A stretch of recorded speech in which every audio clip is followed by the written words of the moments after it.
Not so long ago, I gave an example, or at least I was sharing a literature book that I read in high school as literature by Charles Dickens, A Tale of Two Cities.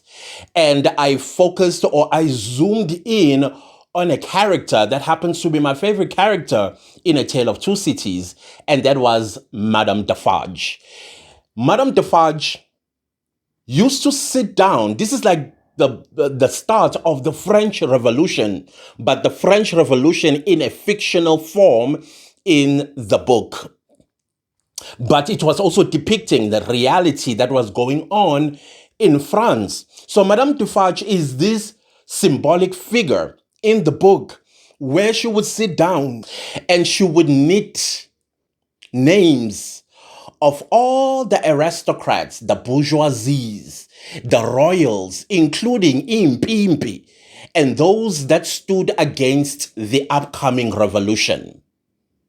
Now, if you look at that in the South African context, unfortunately, we have very misguided intellectuals. Intellectuals that are so far detached and out of touch with the realities of Black, poor South Africans. They don't want to hear anything about a old South African woman who's ill, maybe has diabetes, maybe has high blood pressure and diabetes and other ailments that comes with old age. And this old woman, she has to wake up at 3 in the morning if she does not have to camp out at the clinic where she would need to get medical assistance or treatment. Why? Because of influx of illegal African immigrants.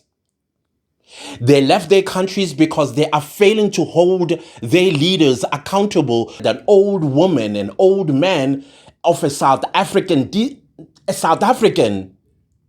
where they are ill, they are sick, and if they ever get to see a doctor, they see the doctor maybe after lunch, and she's been there since 3 a.m. And we all know about our so-called brothers and sisters, abanabuntu. For them to get what they want is about money. To skip lines, battle security at the gates. The security will go share the money with the clerk. The clerk will share some of that money with the nurse, and the nurse will share some of the money with the doctor, so that an illegal foreigner sees the doctor first, who, by the way, arrived around 9 a.m. And there's old South African women still in the queue. And they came at 3 in the morning if they did not camp out. Our intellectuals, no, they don't care about that. Instead, they want to talk to that old South African Black woman that has to be at the clinic at 3 a.m. about South Africa's reputation on a global stage, about trade, about our image. No. So there's a conversation right now that is happening on TikTok, and I'm all for it. I support it 100%. Nobody in South Africa, as long as illegal foreigners are still here, must be comfortable. People in Sandton must not be comfortable. They must feel what the poor South Africans are feeling. People that live in Midrand, people that are living in Gauteng, people that are living in Umhlanga, people that are living in La Lucia, they must feel the same thing that ordinary South Africans are feeling. People that are living in Constantia, people that are living in Camps Bay, people that are living Sea Point must feel the same thing all South Africans are feeling, because this animal farm that we have in this country has produced detached South Africans. They must feel how it's like, even if you run to your Curo. Curo tells you that, oh, the government came to us and said, we need to intake so many children, so we no longer have space for you. You must feel that. The stench of sewage, you must also experience it in Sandton. Refugee camps built in Sandton In Umhlanga, oh, Sherwood. If you ask people from Sherwood, their experience, they will understand the plight of the poor South Africans. They will never want to come and intellectualize the situation in South Africa. They will tell you, hang on a minute. It became a health hazard for us around the Sherwood Park or Sherwood Hall, because you saw the state of that park, the stench, the anarchy. People just walking into the suburb. I mean, Sherwood is a beautiful suburb. By the way, it's an Indian suburb the last time I checked. It's beautiful, quiet. But those people will be left traumatized, and the trauma will always empathize with the poor South African because they got to experience it firsthand. Unfortunately, our so-called intellectuals in South Africa, they want to be praised. They want to say something and then you go like, wow. There's nothing educative about it, and there are no solutions that they are also providing as a result. They just want to somersault. They want to show you that they can do gymnastics with their brains, and then you get mesmerized. I see a lot of people are disappointed in a certain professor. I have grown in my life to take some people with a pinch of salt, especially somebody that comes into your life with a very disturbing story. And then out of the blue, they manifest into something else and something else. And the initial story, like, okay, what are we about? Are we about Standard Bank? Are we about college and university? Are we about Black economic Afroforum type of situation? What are we about? What all of this? So I'm the person that will be on the outside looking in. That helps me to analyze a person. And I can tell you from the outside looking in, all I was seeing was a charlatan. That's all that I was seeing. I was seeing a charlatan. I was like, I don't believe you. I don't believe you for 1 second. Yes, I do believe your story that you initially came here with, because many Black South Africans and banks, there are issues that they're experiencing. I mean, Black South Africans have been through it with banks, homes, monies, and all that stuff. But at what point did you abandon that? And then suddenly now you are bringing something that you know very well. Number one, South Africans have no interest in that topic. Oh, South Africans don't have an interest in that topic like that, especially a topic that has some sort of education in it. Books, writing, reading. I was like, you're not reading the room. You're not reading the room because South Africans right now, their interest is, where am I going to get my next meal? Where am I going to get money for transport for the interview that I'm being called for?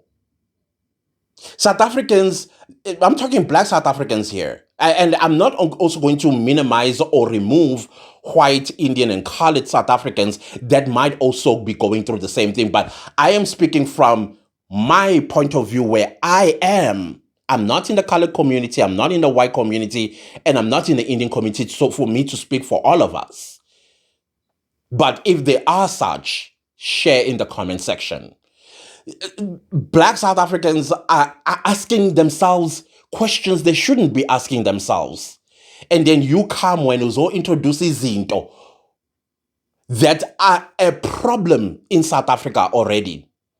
Educated people in South Africa are a problem. And it shouldn't be like that. And I shouldn't be talking like this, because we need intellectuals in this country. But unfortunately, the South African intellectual is misguided. Instead, they want to show off.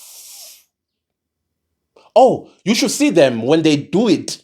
You see it in the face, you see it in the gestures, you see it. Some even go as far as wanting to sound like Thabo Mbeki, meaning that Thabo Mbeki is the epitome of South African intellectual. He's not. I'm telling you that right now. He's not. He might be clever, but he's not an intellectual because he is the cause of all of this. Thabo Mbeki. Why should we now praise something like that? Once upon a time, I used to be also a Thabo Mbeki fan. I mean, you couldn't tell me anything about Thabo Mbeki. But you know one thing about growing up? Your eyes get to open. That's when you get to see things. And when Thabo Mbeki comes to you, because he believes that the education system that he put in place will allow him to get away with what he's about to say. Well, South Africans are unskilled, unemployable. And yet, it is his government that dismantled apprenticeships. It is his government that dismantled teachers' colleges, nursing colleges. It is his administration that dismantled, they threw the baby with the bathwater. And then 30 years later, oh, let's not forget the education system. He takes an education system that was rejected everywhere else in the world because it does not produce critical thinkers. And we are seeing this result in the so-called intellectuals. Because when you listen to these intellectuals, you're like, where's the critical thinking in what you are saying? Because a critical thinker, from what I understand, they balance their pieces or opinion. You might talk about South Africa's reputation getting damaged because of South Africans cleaning their country, rightfully so. But at the same time, you have to acknowledge. And then in acknowledgement, then you apply education. The education system that I come from taught me several things about post-education, risk management, consequence management, analogy. Seeing something coming from a distance, you dissect it, you analyze it, you repackage it. By the time it's here, you know how to manage it because education teaches you management. What comes out of your mouth, it is something that is managed. Why? Because you were able to see it coming. Foresight. That's what a critical thinker is, has foresight. You don't come here with big English because you can speak big English and think you are being a critical thinker. That's the problem we are having in South Africa. That is why Thabo Mbeki is now able to say what he's saying because he believes the education system he put in place would cut a smile. It's going to make you say, yeah, we are indeed unskilled and unemployable. It makes sense. Okay, it's fine for you illegal foreigners to be here because you come with skills and education and this and this and that. Erasure. We are being erased by our own people. So now that they are so out of touch with their big university English words, you are going to be uncomfortable just like the rest of us. Because if illegal foreigners are remaining in South Africa and that's what you want, they are coming to your neighborhoods. Because in our neighborhoods, asisabafuni. They are coming to your neighborhoods. They're going to come and hire, or what do we call this, rent out a cottage in your backyard.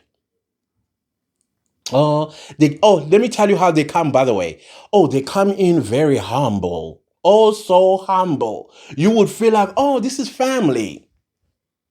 Kata, uchwala. Uzokujikela eswini. You must feel the same discomfort we are feeling.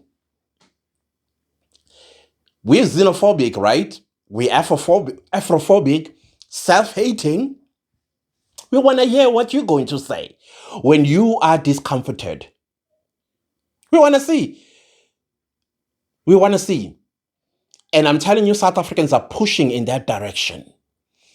that they leave our communities and come to yours, you so-called intellectuals.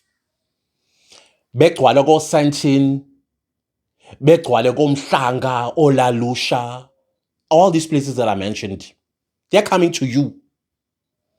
And I'm telling you, you are not going to bear it. You're too weak for it. We bore it.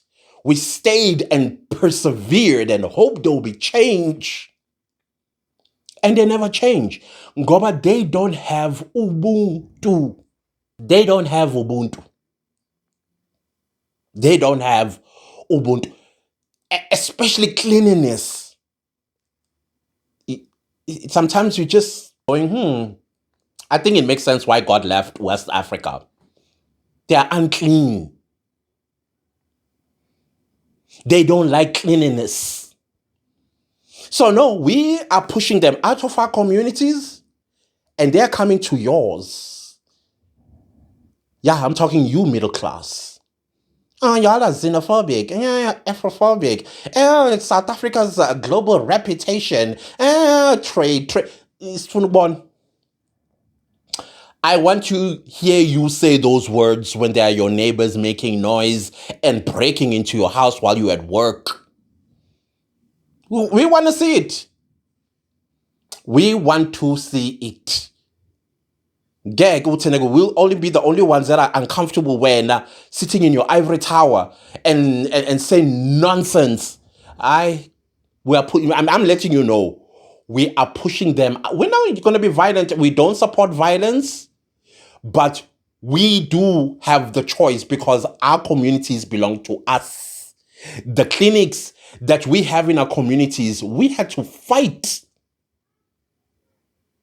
We had to fight. And we used to enjoy going to a clinic. If I fell ill, like I just had flu and I just recovered from it, I knew that if I felt lazy to go to the clinic in the morning, I can decide to go there midday. And by the time I get there midday, the people that came in the morning, they are already cleared. And then now they'll take the midday people. That's how it used to be. Old people, they used to get fetched by the clinic quantum to come and, number one, get examined by the doctor, and then the doctor tells them what's the update about their health, and then from there they give them their medication. There was a relationship, daughter, mom, daughter, father, type of a relationship they used to have with the patients. Today, doctors don't have the heart no more. Nurses don't have the heart and the patients no more. That is why some of us were like, you're going to a clinic, why? Because of people that are not supposed to be here.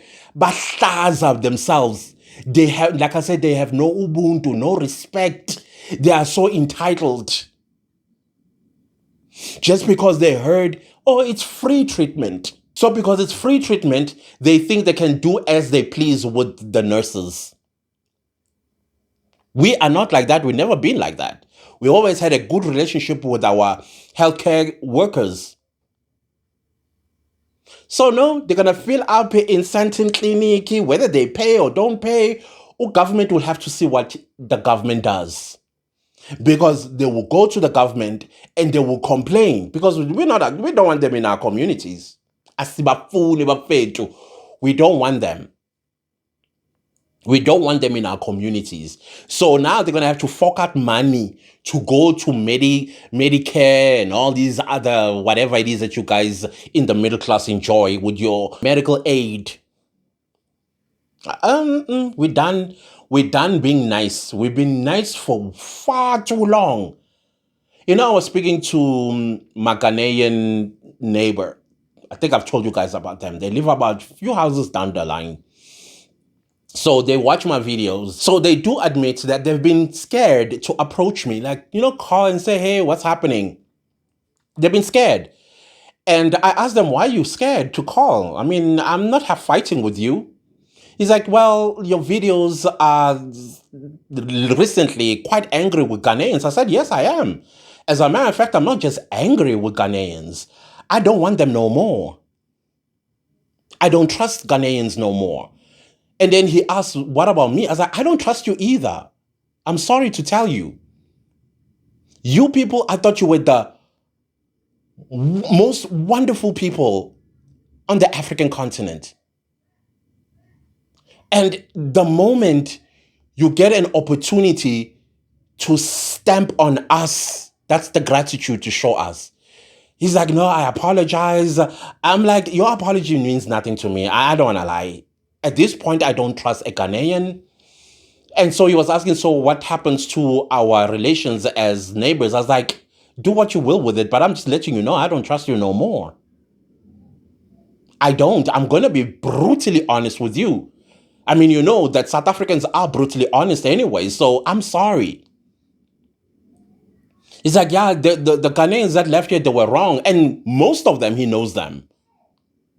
Since I know most of them, I don't understand why they said what they said. I was like, well, probably it's a Ghanaian thing. It's a Ghanaian nature to lie. Instead of saying, hey, you know what?